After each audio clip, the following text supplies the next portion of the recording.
Yan mga kabarbero, gugupit na naman tayo. Semikalbong dos, semikalbong dos to. Na fade yung gilid niya, fade.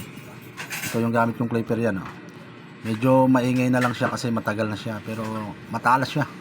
Masarap siyang ihataw. At pwede mo siyang biglayin. Kaya kayod ka lang ng kayod, dire-diretso ka lang. Kita nyo naman, no? Sarap ihataw siya kahit biglan mo. Ito rin yung ginagamit kong pangguhit. Yan, ginagamit ko yung pangguhit. Diyan muna ako naguguhit sa clipper na yan. Masarap siyang iguhit.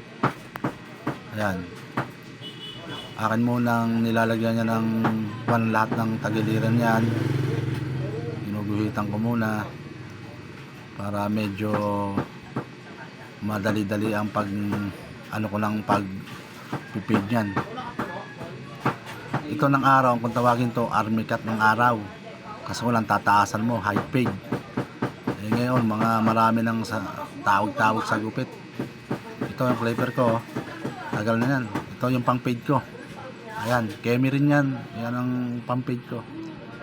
Matagal na rin to sa akin. Nag-iisa lang tong gamit kong yan.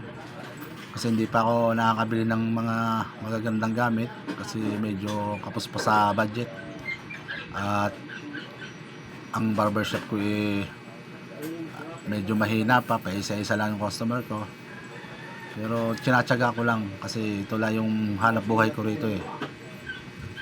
Diba ang kinis na kinis oh. Sarap ihataw. Kahit biglayin mo yan, hindi yan sumasabit. Puting-puti ang dinaanan niyan, puting-puti talaga.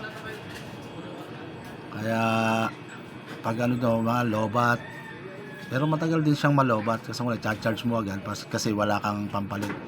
Ito naman yung isa ko din kaya na pang tanggal ng line para slide yung kanyang hair, hindi halata ang guhit.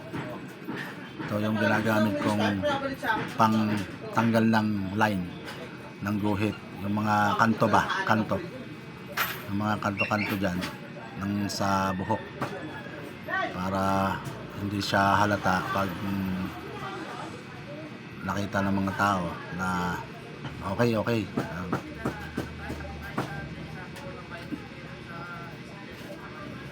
Titiranin mo yan ng dos yung para slide siya. Dos na topper, yung dos na topper. Yung topper na yan.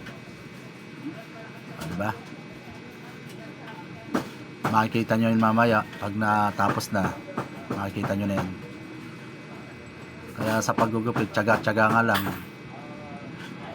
Kung wala kang tiyaga, wala kang lalaga, yan lang ang buhay. Kaya kayod lang.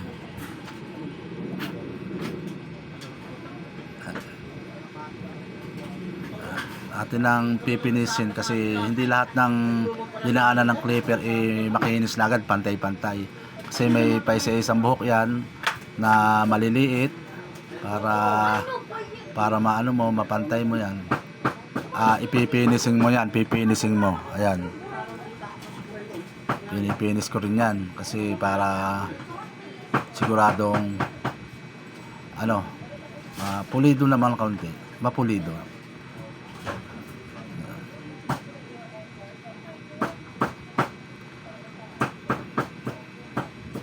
Ayan, natapos na po natin. Diba? Kahit medyo may lubak-lubak yung ulo niya, at least maganda naman ang pagka ayan po, naka-level cut pa rin yan ng sige, maraming salamat sa inyo mga kabarbero.